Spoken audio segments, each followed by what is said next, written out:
All right. Well, welcome back to our daily Bible reading discussion. And I'm Todd, and I have Kelvin with me. He'll be with me one more week, and you'll finish your stint here, guiding us Then you're through going to this. run me off. Huh? Run you off. We'll give you a Okay. break. All Give you a right. break. We'll All move right. on to some fresh blood out here. But Good. I need a break. I was just talking to Calvin, and this has been good for me as we get together, just to keep me honest and keep me on track reading. And I must admit, it's not a daily Bible reading all the time for me. Sometimes it's a weekly Bible reading, but it's good to be in God's Word. And today we're going to continue in 1 Samuel and then get into 2 Samuel, as well as we continue to look at that relationship between Saul and David and the changing of the guard in that story. And then in the New Testament, John chapter 9 through chapter 13, where we start getting into the last week of Jesus's life and the events surrounding the upper room, where Jesus is kind of saying goodbye, preparing his disciples for his departure. All right, so we'll pick up the story there in 1 Samuel chapter 20 and in verse 1. So, all right, we're going to try to move a little bit faster through the Old Testament so that we can get to the New Testament. All right.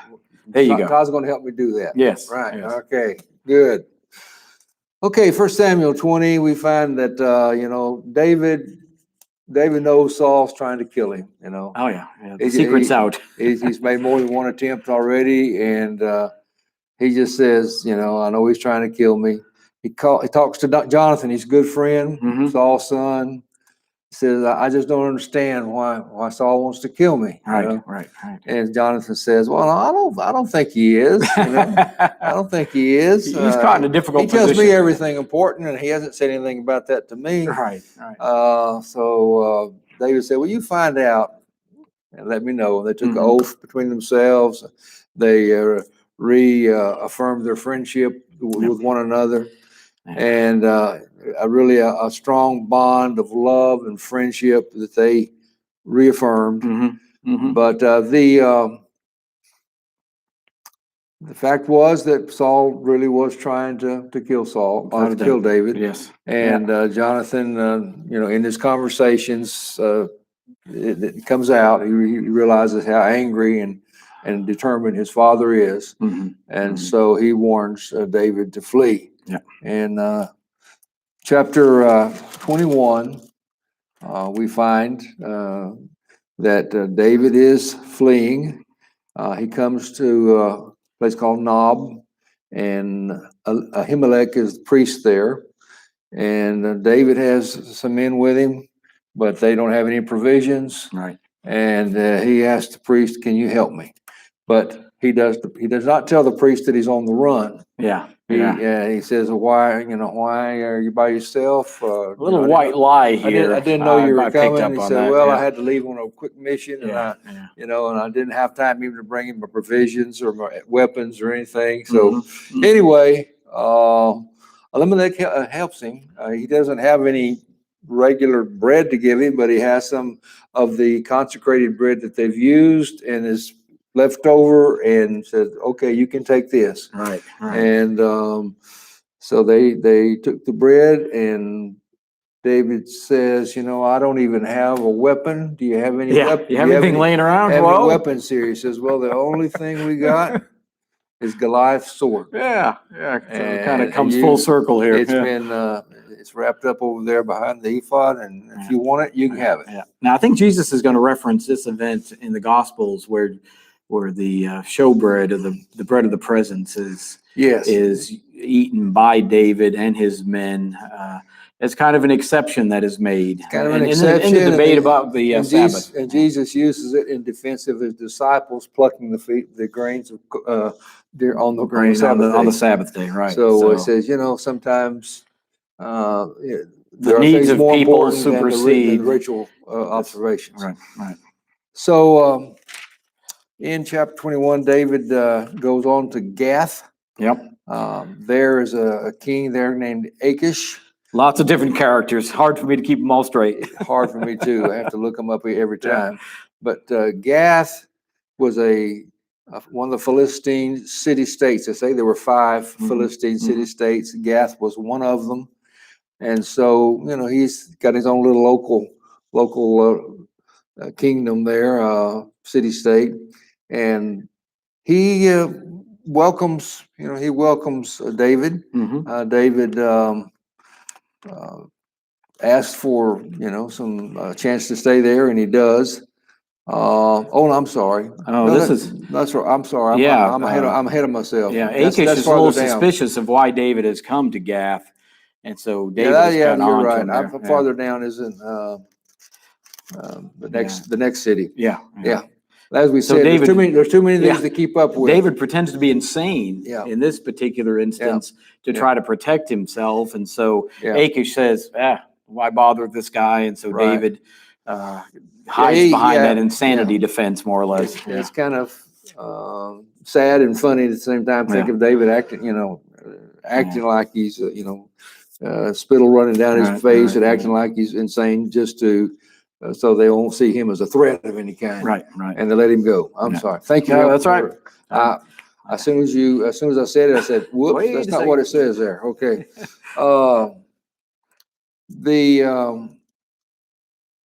Chapter 22, he's at Adullam. And he went into the cave. Well, I think we've all know that story about when David and his men were back in the cave, and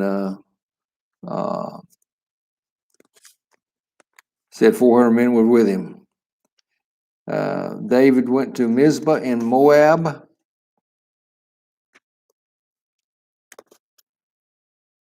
And said to the king of Moab, would you let my father and mother come and stay with you until I learn what God will do for me? So the king of Moab agrees. The Moabites were friendly with David. Remember, David's grandmother had been a Moabite. Let's see, Ruth, great grandmother, maybe great grandmother. So he has Moabite blood, and there apparently is still some friendship there. And so the Moabite king says, yeah, you can leave your parents here for a while. Then in chapter 22, verse 6, it tells how that Saul kills the priest of Nob. He finds out that Ahimelech has helped David, even though Ahimelech did not know that David was running from Saul. He finds out that he has helped David, and he becomes very angry with him, kills him and all the priests that live in that city. Another sad story. Okay.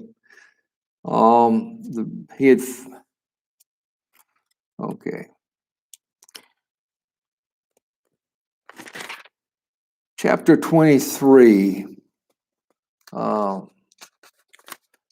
David decides to save one of the Israelite towns, Keilah. He's running from Saul. He's running from him. He's having to find shelter among the Philistines or wherever he can find shelter. But in this occasion, he decides, or in this case, the Moabites. At different times, he seeks shelter with different people outside of. He's on the run. He's on the run. That's right. He's on the run. He's not attacking Saul. He's just trying to stay safe. So the Philistines are fighting against Keilah, and David. That's a Israelite town, and David finds out about it and thinks he needs to go save them. So he does. And Saul then finds out where David is and comes after him, comes chasing after him. And David flees Keilah because he knows that his presence there is going to put them at jeopardy even. So David goes back on the run. Okay. Yeah. It's interesting that just as Saul is about, toward the end of the chapter, just as Saul is about to catch up with David, he gets a message. Hey, the Philistines have attacked. Right, and so he's. Oh, okay, we got to go back and defend. Right. And so he was saved. Yeah. David was saved from that. So Saul had to take care of the business. Because Saul had to turn around back and go at home. Right. Okay. And so David, that chapter ends with David saying in En-Gedi, which is just a kind of an oasis in the desert there. Right. for him to find some rest. So En Gedi sometimes is referred to as just a place that we can go to and find that rest. And God gives it to him during this time in this unforgiving wilderness. He finds a place where there's water and comfort and peace. Okay. So David does find that for a Okay. little bit there. And this is the other cave that I was thinking about a while ago, the cave Okay, yeah. in En-Gedi, where Saul and his men are hiding back in the cave. David and his men are hiding back in the cave when Saul comes in. Yeah. Saul doesn't know that he's back in there. Right. David sneaks up on him, cuts off a corner of his robe, Right. and the temptation is there. This is an opportunity to take this guy out, you know? And he's encouraged to, isn't he? Easy. Yeah. And his men would want him to. Yeah. Hey, here he But he is. said Saul's no. a sitting duck right here. Right. Yeah. But he sees Saul as the Lord's anointed. It's very and when impressive. the Lord's ready to take care of him, he'll take care of him. Right. You know? David still maintains his very high respect for Saul, and there's going to be another opportunity later on where David could kill Saul again, but David kind of says the same thing. Yeah. Who am I to lift up my hand against the Lord's anointed? So he's Right. letting God's timing play out here Right. while he kind of sits back. But then, of course, after Saul goes out, David comes out and from a distance shouts to him and says, "You know, I could have killed you." He holds up the piece of the robe Yeah. and lets Saul know, you know, I don't want to kill you. You know, I could have, but I don't want to. Right. And it says in chapter 24, verse 16, when David finished saying this, Saul asked, "Is that your voice, David, my son?" And he wept aloud. Right. So we find a really strange relationship between Saul and David. Saul, I think, on the one hand, has a soft spot place in his heart for David. Yeah. But on the other hand, his jealousy just overcomes him. Yeah. And He knows that David is going to be the next king. He recognizes David's righteousness. And so Saul is really conflicted he's conflicted among himself Mhm. About how to deal with David. And so we see almost a Dr. Jekyll and Mr. Hyde Right. Exactly. with Saul. He's Yeah, praising David, but he's trying to kill him at the He same time. weeps when he hears his Yeah. voice, but at the same time, his He asked David his- at this point also, I know you're going to take over. Mhm. Please don't totally destroy, don't kill off all of my descendants, which would have been the normal practice if the monarchy was handed over from one family to another. If you were king and I took over, then I'd kill you, I'd kill your children, your grandchildren, Right. so that in the future, none of your descendants would claim that royal title. And so that is- Saul says, hey, leave some of my descendants. So don't kill off my entire and that kind of legacy. practice continued on through many ages, up until the Middle Ages. Oh, yeah, later, yeah. you So know, I mean, it's not just a it's- biblical practice. It's a practice been there a long time. All right, I'm slowing you down here. Let's That's okay. Boogie Chapter on down the road 25 here. is the neat story about David and Nabal and Abigail. Right. Nabal was a rascal, just a no good, no good, selfish, gluttonous and person. he had some shepherds that out in the fields that David and his men always Yeah, kind of protected when they were out there. yeah. So David comes to Nabal and says, it's a feast. I know you're going to be preparing some meats and stuff. Is there anything you can give us? Right. And Nabal said, He's a "I'm not very gonna-" wealthy man apparently as well. said, "I'm not going to give you anything." Yeah, give you nothing. And so, of course, that makes David very angry when he gets the message back, and he's ready to attack Nabal and just wipe him out. Yeah. And Abigail, Nabal's wife, who it says was both beautiful and intelligent, which Yeah, is a very yeah. nice combination. Yes. Yeah. She's both beautiful and intelligent. She hears what's happened, and she takes it upon herself Right. to solve his problem. So Yeah. she gets a lot of food ready and takes it out to David. Says, "I heard what Nabal did." It says, Calls him a fool. He's worthy of his name. His name Yeah. means fool. That's what he is." Really great marriage here, it seems, doesn't it? So It appeases David, appeases him. right? And David is He he had planned on attacking Nabal, and he says, could have done if you it. had not come out, she asked him not to shed blood, and so he Right. said, if you had not come out, I would have, but Right. because you've done this, I'll spare him. Yeah. And he doesn't attack Nabal, Mhm. doesn't take his life, Mhm. but the Lord does. because Right, just a right, little while later, after she goes home, and the next day, after Nabal gets over his drunken spell, she tells him what happened, and he almost dies on the spot. Yeah, You know, looks like he his just heart, drops dead, I think, was affected. And then the It quickest says, proposal in history. says within about 10 days, the Lord took him. Yeah. And then right after that, Yeah. right, David Yeah. said, well, there's a good Hey, woman that needs a husband. She's smart, she's pretty. And so he brings Abigail to be his wife. Very interesting story. Okay. Quite a contrast in personalities. Yes. Okay. Okay, chapter 26, we find David and Abishai, who was Joab's brother. David looks for somebody to go with him into the camp where Saul is at night to again show Saul that I could have killed you, but I'm not going to. Yeah. So he asks who'll go with him. Abishai, Joab's brother, said, I will go.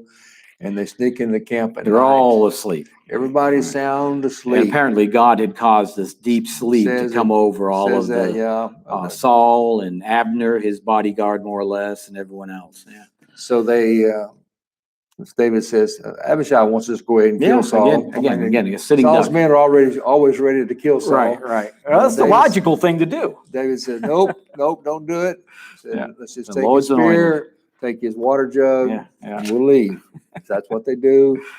And then again, the next day, David calls out from afar and says, look what I've got. Yeah. I could have killed you again.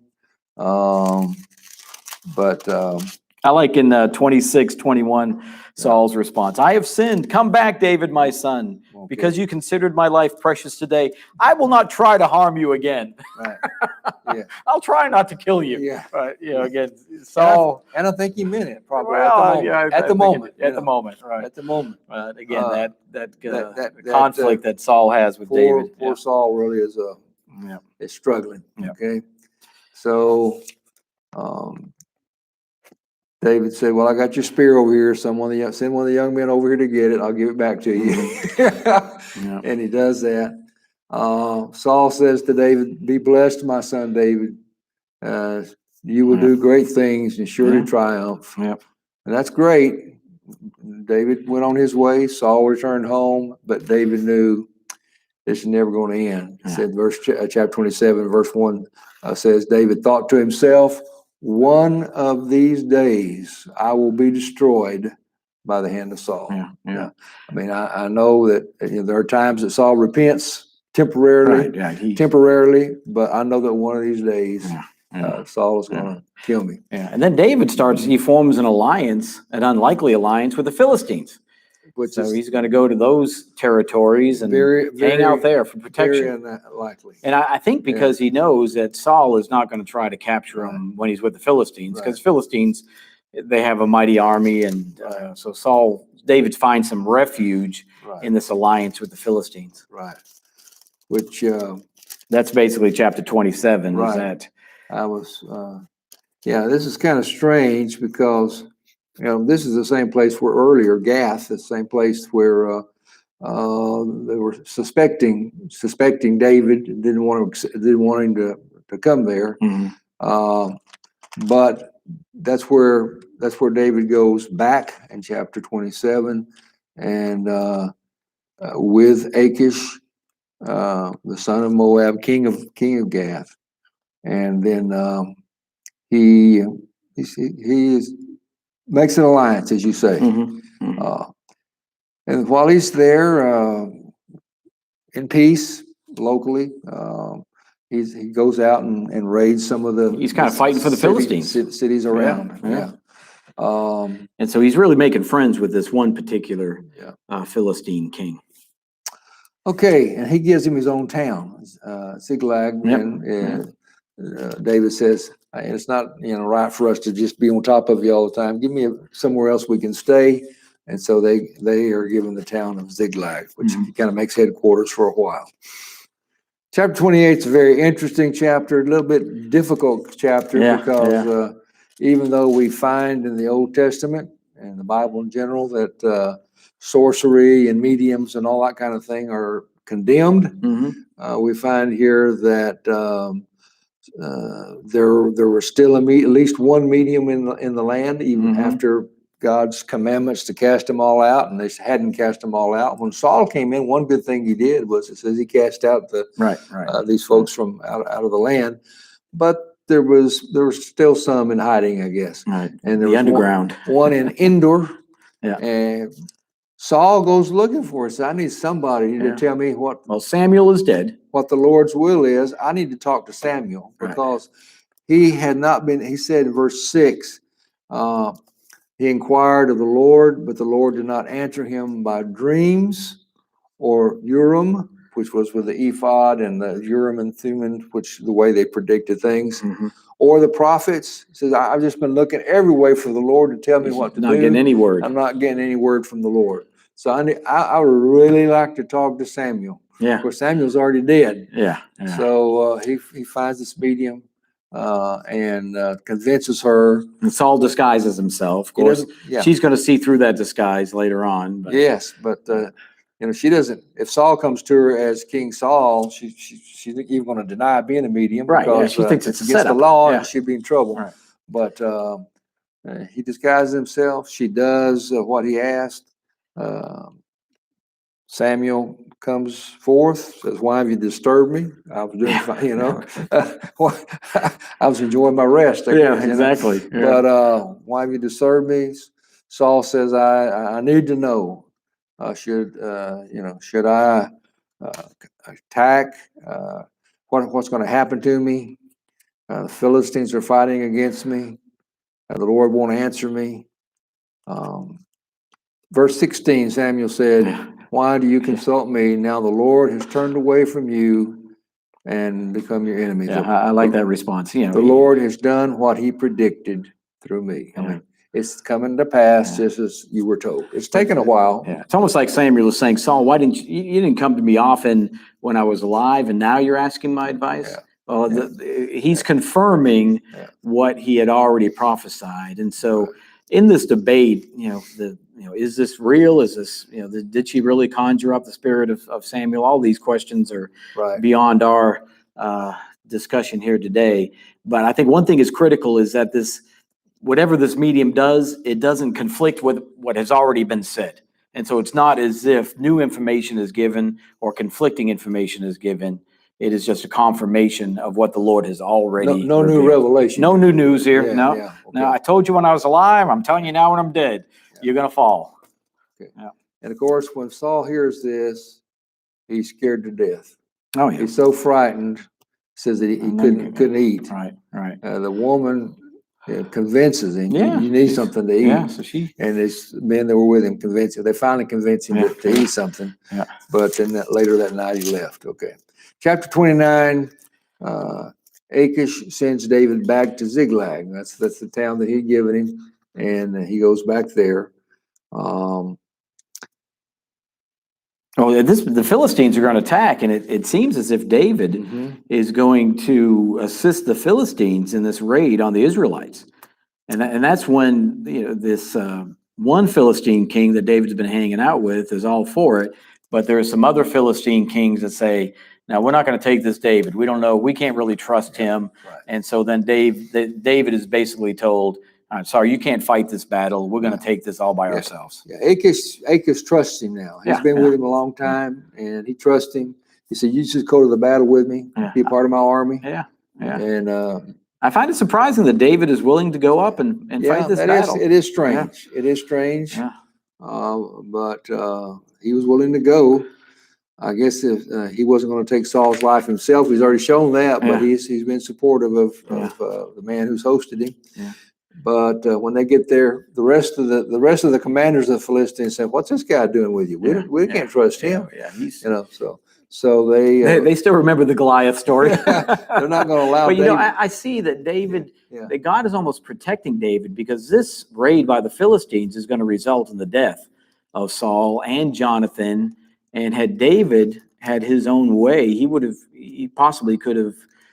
definitely been involved in it. And the blood of Saul and Jonathan would have been in some part on his hands. And so perhaps God is protecting David from being involved in this ultimate defeat of Saul. Not only that, but it was providential because when he sent back home, Achan says, just going back home. Yeah. When they get back, they find out the city's just been burned. That city's been raided. The Ziklag. Amalekites have taken off all Yeah. the women and children. Right. And David including and his wives, his David two and wives. his men are just totally destroyed, Mhm. just heartbroken. Right. It says they weep till they don't have the strength to weep any longer. Mhm. They're just torn completely up. Mhm. But they had gotten back, very shortly after the attack. Mhm. And so after he recovers a little bit, he consults with the priest. Says, I want to know if it's the Lord's will that I Should I chase go after these people? folks. Right. Or am I just wasting my time Yeah, or what? yeah. And so he consults and says, pursue them. Go after him. You'll be successful. He does. He catches them. He gets everything back, and now David's a hero again in Ziklag. He does. It brings back. Not only does it bring back his wife, the wives, and the children. Yeah. He had to leave a third of the men, 200 of the men, on the way because they were just too tired to go any farther. Right. They stayed with the baggage and the supplies. And after the victory, they've also got a lot of plunder. Cattle, goats, Mhm. sheep, whatever. And so they're bringing all the stuff back. And David's going to give part of the plunder to these guys. The other soldiers say, no, they didn't go. So David established the rule: the ones that stay with the supplies get their share, just like everybody. They get equal shares So as that's well. a kind of a principle that was put in place by David. Yep. And Not only moving along that, here, chapter 31. but before we get to Okay. 31, I'm trying to move you along The like end you of asked me 30, to. I appreciate that. But the end of 30, it's interesting to me that David also wanted to give some of the plunder in verse 26 to the he does. elders of Judah who were his friends. Yeah. Among the people of Judah, even though Saul is their king, Yeah. a lot of them are friendly toward David. And so he sends presents, and it mentions about 13 different places there around Judah where he knows the elders of the cities and sends them gifts. Keeping those connections. Alive. With That's right. at least the southern tribe. Okay. Yeah. Okay, 31 Right. then, Saul takes his life, Saul and Jonathan on Mount Gilboa. First, just Saul's sons are killed, and then Saul himself sees that he doesn't have a chance. He's going to be taken by the Philistines. He asks his armor bearer to kill him. The armor bearer says, I can't do it. Yeah. And so he falls on his own sword. Right. And that was sad. He's beheaded. His body's hung on a wall, and along with those of his sons. And some of the men from Jabesh Gilead hear about it, and valiant men, it says, go and take the body down and came and buried it. Last summer, I got to go to Beth Shan. That was really neat. Did you? And to read this story. Yeah. Wow. Yeah. Yeah. Wow, that ancient city. So that's a very, very sad ending to Saul's life. Yeah. Saul had the opportunity to be the first king of Israel. He had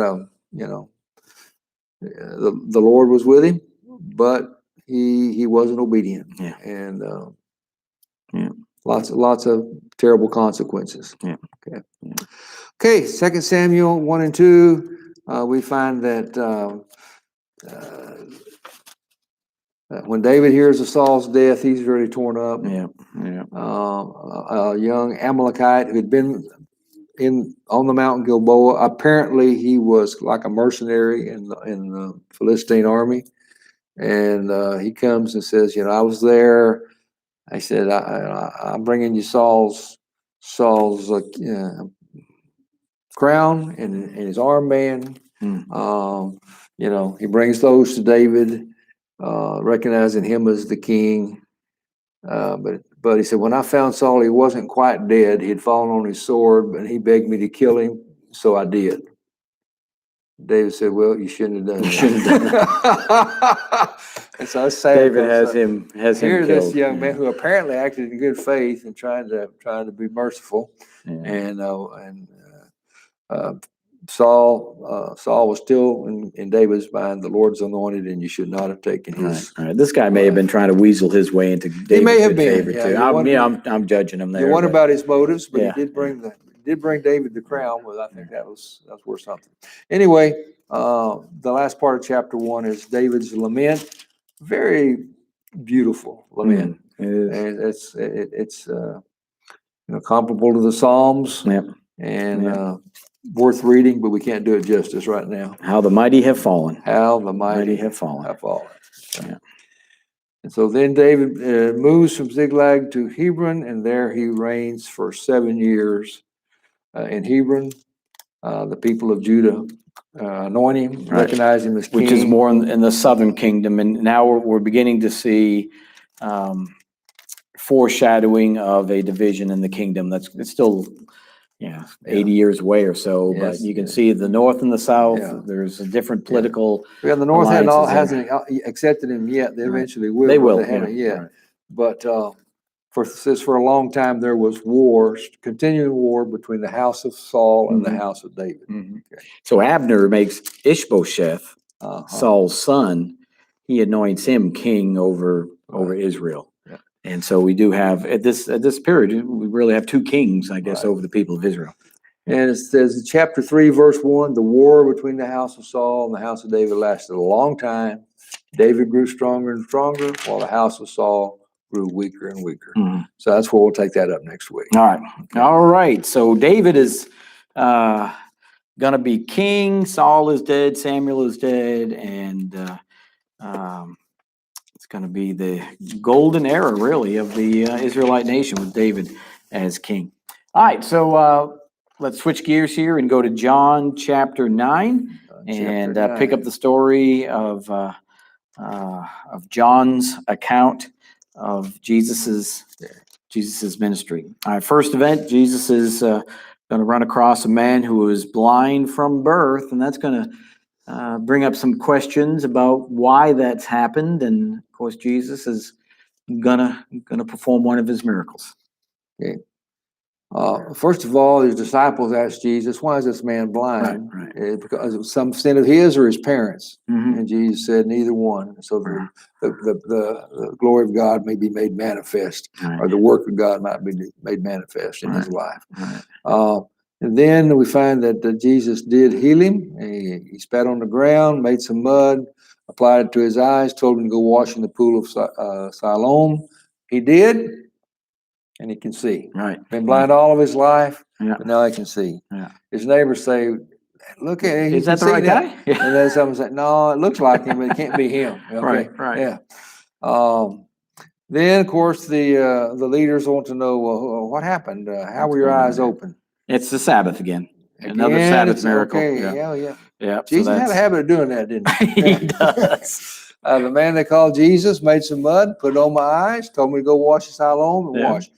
I really enjoy the quotes that come from the blind man. Yeah. They're simple, Yeah, I was blind. I can see. straightforward, Yeah. and cannot be defeated by Yeah. the Pharisees. I mean, Yeah. they can't win He's any pretty argument with bold. a man. He's He's pretty bold, with the straightforward. Pharisees. Yeah. Okay. You call him, you say he's of the evil one. I don't know. How can someone evil Right. make me see? Yeah. They asked him later and said, "Well, how could he do this?" And he says, "Well, I don't know." He said, "One thing I know, I was blind, but now I see." Yep. Okay. Yep. There are the facts. And then when they come to him again, say, "Where is he? Who is he?" He said, "Oh, well, do you want to become his disciples too?" And finally, when they say, "We don't even know where this guy is from," he says, "Well, that's remarkable. You don't know where he's from, and yet he opened my eyes." Yeah. And so it's just really neat to see that interchange. Of course, they cast him out of the synagogue. His parents wouldn't get involved in We discussion. don't know. 'Cause Ask they him. were- He's of age. They were afraid that they'd be cast out of the Right, synagogue. Which No. is basically being ostracized from society. Only thing that they could do with this blind man at the end was to tell him, as far as the arguments, they say, well, who are you to be lecturing Yeah, us? yeah, You know? yeah. So when You were when you steeped in can't, sin at win an birth. argument, you just get mad. Just call names, right? Yeah, Right. that's right. That never happens, does it? Okay. But this guy does. Jesus does seek this man out in the temple. Was it in the temple courts here? Yes. I forget. But Jesus goes and finds this person Uh-huh. and reveals to him that he is the Messiah. And this blind person, Yeah. previously didn't really give Jesus credit as Messiah, does recognize him and Yes, becomes he a didn't believer. know he really didn't know who Jesus was. But when Jesus said, "You believe in the Son of Man," well, who is it? I'm He. Yeah. I believe. Yeah. I I thought believe. that was impressive that Yeah, Jesus yeah. takes the initiative Yeah. to find this Yeah, guy yeah. and reconnect with him. Yeah. Jesus mentions the fact that I have come into the world so that the blind will see, and those who see will become blind. Yeah. Pharisees over here, are you saying that we're blind? Jesus said, if you were blind, you would not be guilty. Right. You'd not be guilty of sin.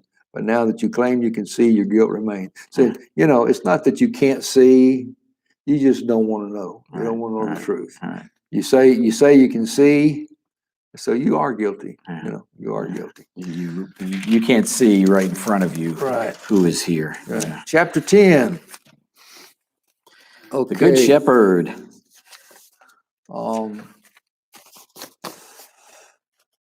Wonderful story or wonderful chapter. Jesus says he's the shepherd of the sheep. He also says he's the gate into the sheepfold. Two different ways of looking at Jesus. When he says he's the gate to the sheepfold, I think he's saying very clearly there's no other way into God's fold except through him. I am the way, the truth, and the life. No come up here next week's reading. Except by me. Yeah. Tell us a few chapters later. Yeah. And then when he says he's the good shepherd, that's just a beautiful picture of how he depicts the relationship between a shepherd and his sheep. Right. They know my voice. I lay down my life for the sheep. Right. The thief comes to steal, kill, and destroy. I have come to give you life to the full. John 10:10, one of the great promises of the New Testament. So beautiful passage and reassuring to us when maybe we feel abandoned in life. Jesus said, I'm the good shepherd. I'm going to take care of you. I'll take care of you. Yeah. I'll lay down my life for you. Yeah. I know you by name. That's one thing he says. The good shepherd knows his sheep by name. Yeah. So he knows who Todd is, who Calvin is, and who everybody else is. He knows us by name and cares for us. Yeah. Okay. And so much of a contrast between the Pharisees and their attitude towards people. Jesus is very gentle, humble, loving to these people. Yeah. As the chapter goes on, we find a continuation of that conflict with the Pharisees. It says at the Feast of Dedication, which nowadays is known as Hanukkah. Okay. It was winter. Now, this is a feast that was established in the intertestamental period. So we don't read about this in the Old Testament. This was the Maccabees and the reclaiming of the temple and the Jewish independence. I guess a couple hundred years, I forget the dates, a couple hundred years before Christ. Yeah, I don't remember the date either, but 200 something, I think. But you're right. It's not found in the Old Testament, but it has become a part of the Jewish tradition. Right. But he was in the temple area and walking in Solomon's colonnade outside along the eastern wall. The Jews gathered around him saying, how long you keep us in suspense? If you're the Christ, tell us plainly. Well, he's been telling them. But I guess they're just waiting for enough clear words from Jesus that they can totally accuse him and prosecute him for blasphemy and turn the Roman government against him and everything else. So they said, just tell us who you are. So they they don't really want to know, but they're trying to get Jesus to say something that they can fall on. All right, collecting evidence Collecting that they evidence, yeah. can use against him later on. Okay. Now Jesus tells them basically, you know, I'm in the Father and the Father's in me. That's who I am. You know, I'm God's son. And so they say, you know, they accuse him of blasphemy. But Jesus said, well, you know, there's a passage there in Psalms talks about you are all sons of God. What are you going to do? Well, why are you say I'm blaspheming if I say I'm the son of God? Yeah, so Jesus turns the scripture against them again. They tried to seize him and he escaped their grasp. Verse 39. It says again they tried to seize him. This is not the first time. They have made several attempts now to try to capture Jesus. He always gets away because Jesus says, you know, my time has not yet come. My when the hour time comes, has not yet come. Right. He'll be ready. Right. Yeah. Not during this feast. Another feast is when yes. Jesus is going to be handed over. Yeah. It's interesting, at the very end of chapter 10, it says that Jesus went back across the Jordan to the place where John had been baptizing in the early days, probably the same place that Jesus himself was baptized. So he gets out of Jerusalem. He gets out of Jerusalem, gets over on the other side of the Jordan River. But a lot of people came to him there, and they said, though John never performed a miraculous sign, they're thinking of John the Baptist, you know, just because of the location, you know. Though he never performed a miraculous sign, all that John said about this man was true. Okay. And many believed in Jesus. Okay. Chapter 11, wonderful story of Lazarus. Apparently, Jesus had a very special friendship with his family, Mary and Martha and Lazarus. And they were in Bethany. We know that sometimes Jesus went out and spent the night in Bethany. We assume with them. I think even during Holy Week, at one time he goes out there. It's about 2 miles away from Jerusalem. So just walking a suburb, distance, you know. And so Jesus over on the other side of the Jordan, he gets the word from the sisters that Lazarus is very sick. Very sick. And Jesus doesn't do anything. He just waits around for a while. So he waits a couple days. 2 days. And then he tells his disciples that our friend Lazarus, he calls him our friend Lazarus is sick. Actually, he said our friend Lazarus is sleeping because by then he died. Jesus knew that he had died. It says, for your sake, I'm glad I was not there so that you may believe. Okay, let's go to him. The disciples really didn't want to go back to Jerusalem, didn't want Jesus to go back. No. Because they say, you know, are you forgetting they were just trying to stone you? Right. They were just trying to kill you, and you're going to go back there? But he insists he's going to go back. And so, interestingly, the one that speaks up and says, let's go with him is Thomas. We sometimes get on Thomas's case as doubting Thomas, but Thomas is the one that says, you know, if he's going to die, we're going to die with him. Go down with him. So he convinces the others to go. Okay. And they get back, and Jesus, when he gets to Bethany, Lazarus is already dead. He's been in the tomb for 4 days. And as you said, it's just 2 miles out of Jerusalem. A lot of the people have come out to mourn with the sisters.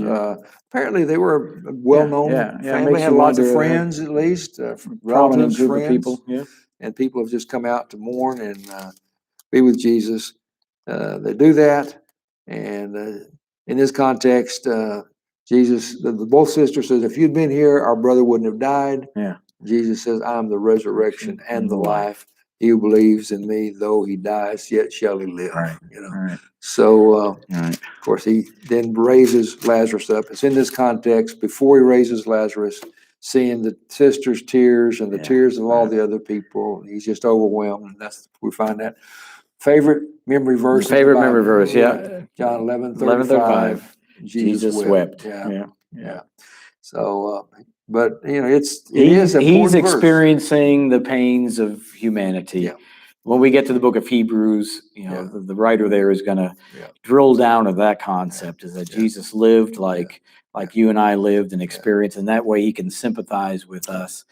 Jesus was at the grave of a very dear friend and experienced that grief. And he knows he's going to raise him, Right. but he hurts with the people. Oh yeah. He feels the compassion. Yeah. After this, the Pharisees really made up their mind. They've got to kill Jesus because he's going. This guy's raising people from the dead. Everyone's going to go following after this dude. And it even gets to the point that says they decided they're going to kill Lazarus too because he's walking publicity for Jesus. There's that guy that Jesus raised from the dead. Were you really dead? Yeah. Yeah, it was. 4 days. Yeah. In the tomb. So yes. Near the end of that story, their motivation for wanting to get rid of Jesus, they're saying, we don't want the Romans to come and take away our temple and our nation.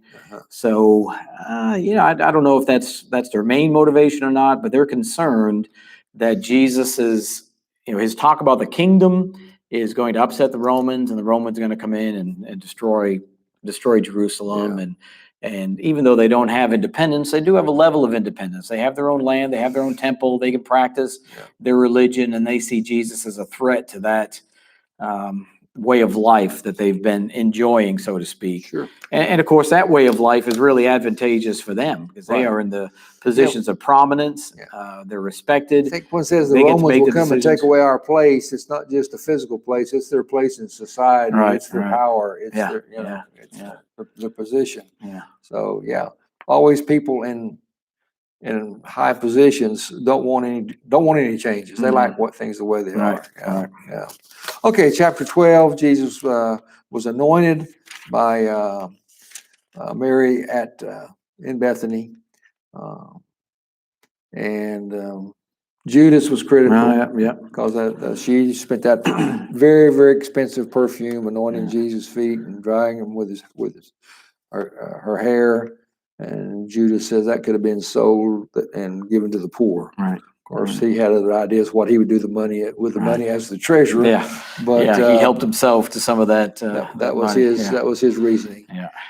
And I might have agreed with Judas at the time. It seemed like an awful waste of all that perfume. Yeah. But I think we're being taught here that nothing is too good for Jesus. And Jesus says you'll always have opportunity to help the poor. The poor will be with you always. And so, and she did what she did was motivated out of a genuine love for Jesus. Genuine love, and Jesus says she's prepared me for my burial. Right. This story really has made me more understanding and sympathetic with people who do things, and I think, something else. It would have been much better if we had done this.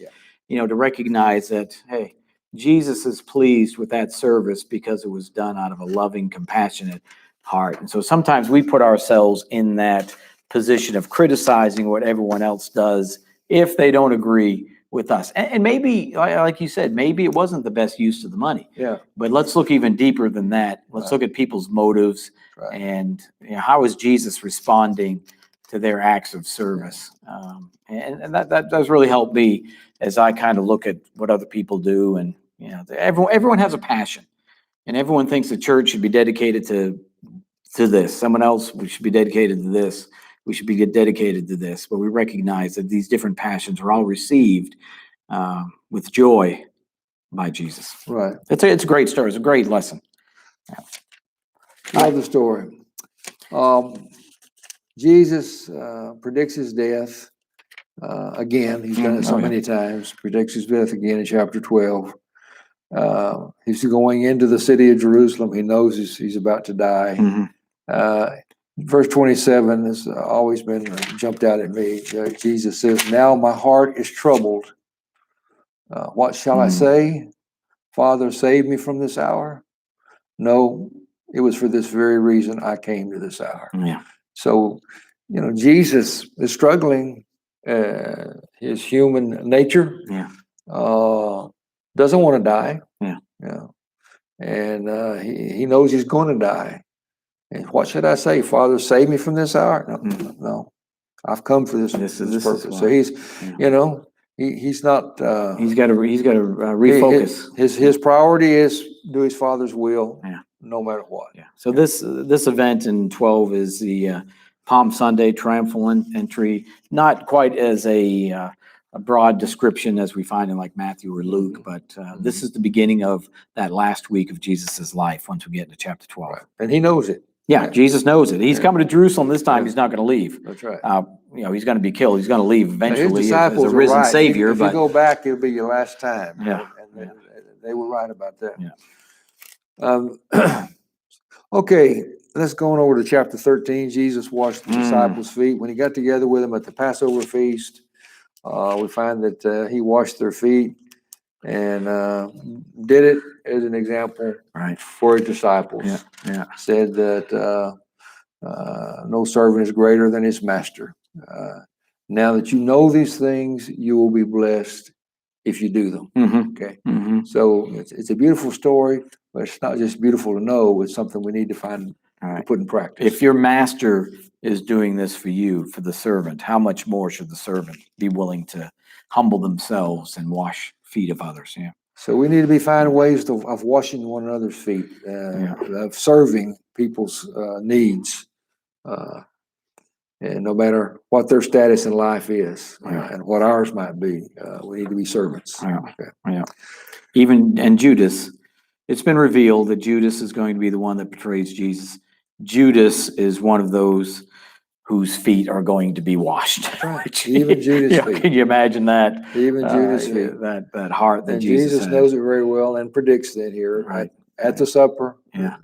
Judas is the one that's going to do it. The Yeah. other disciples don't understand what Jesus is talking about, but Right. Judas knows. Right. Yeah. And he goes to do what he has to do. Yeah. And Jesus also tells Peter that he's going to deny him 3 times, even though Peter says, I'll lay down my life for you. Mhm. Jesus said, before morning comes, you will deny me 3 times.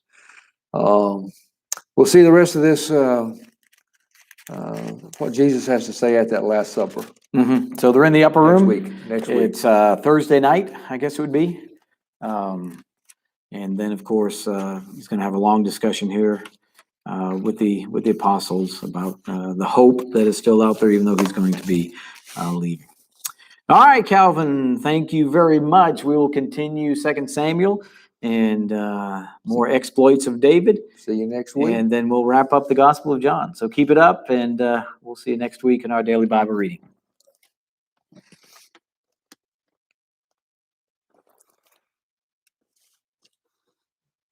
Yeah, we still took 50 minutes.